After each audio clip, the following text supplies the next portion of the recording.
So first off, we're going to start with Run the Jewels, Close Your Eyes, which was mixed by Joey Raya. We're going to play the mix, and I'm going to listen to it here, and I'll let you know about what I was hearing. Run them jewels fast, run them jewels fast, run them, fuck the slow-mo.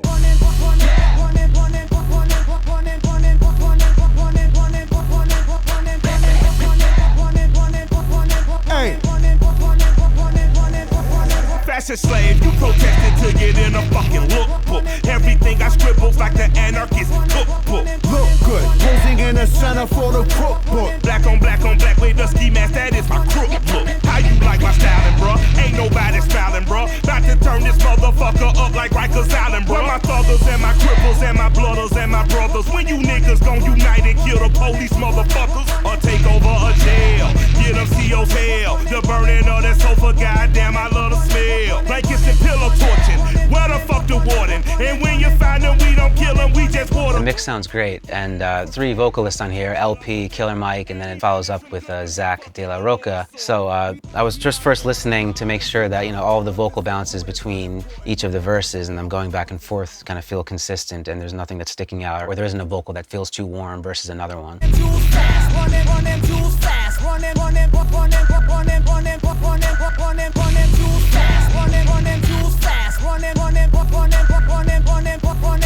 A wise man once said, we all dead, fuck it. Just spit it disgusting youngin' and hold your nuts while you gunning. I listen tatted the sentence on my dick. So this mix has plenty of low end, and I can hear that as I'm gonna raise it, I'll be able to acquire a little bit more clarity, and then as I get that level, I'm gonna have to be conscious of how the low end is reacting. I wanna keep it huge, just like Joey got in the mix, but at the same time, you're gonna have to do some kind of control, because as we get to that competitive level, we want to avoid any kind of distortion or feeling pushed. Off in the distance, not shitting you, little buddy. This fucking island's a prison. The only solace I have is an act of conjugal visiting. My solitary conditions preventing conjugal visits. Domain and missing my misses. They keeping me from my chilling conditions.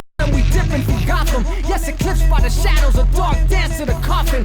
Yep, so all the vocals are feeling good, and now I'm gonna start to EQ and raise the level on the track. Run them jewels fast, run them jewels fast, run them, fuck the slow-mo.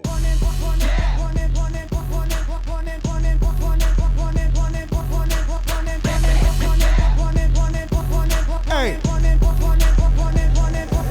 Fashion slave, you protested to get in a fucking lookbook. Everything I scribbled like the anarchist cookbook. Look good, posing in the center for the cookbook. Black on black with. So right off the jump, I'm just adding in the imager just to give it this real nice kind of tasteful detail up top. And as I'm pulling up the level, I already see that the meters are starting to pin and max out, so I know that I have to control the low end a little bit.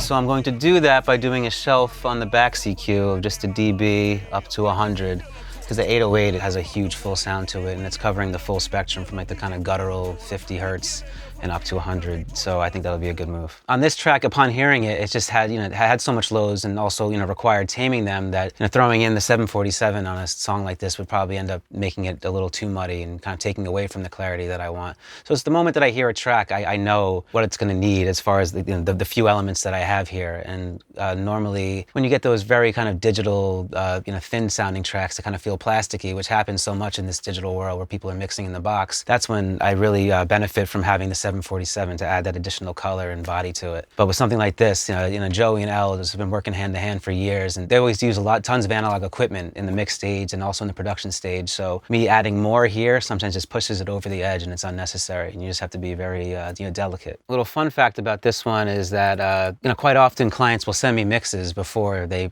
send it for mastering, and with this track, I remember Joey sending me it.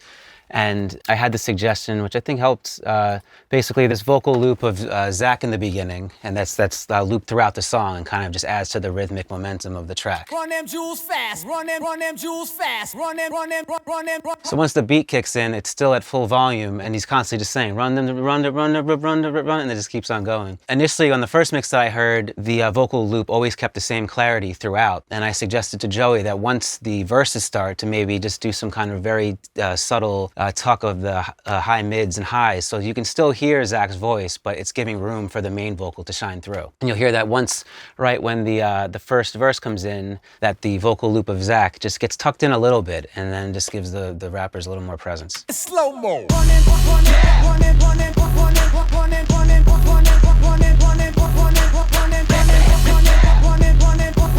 Hey. And then right here, As a slave, you protested to get in a fucking lookbook. Everything I scribbled like that. it's really subtle stuff, but again, those frequencies of Zach's vocal loop and then the verses actually being said just aren't competing with each other as much as before. Okay, so now we're getting really close to having a finished product, and what I've done so far was add approximately 6 dB of gain, just a touch of imaging just to give it that sparkle up top that I mentioned before, and just make it kind of help add to the energy to help offset the low end. It has such a big drive on the bottom that making sure that you have some detail up top is important so it doesn't feel too muddy or murky. Just getting a little clarity up top on the Soundtech, just doing a dB of air around 21K, and then the high mids I'm doing with a wide Q around 1700, which will help the vocals cut through all the low end that's going on. I did this track a few years ago and I had used the Hardware L2 on that one, and I'm just doing a dB and a half of limiting on there. So the combination of all those things got me the final product on this track.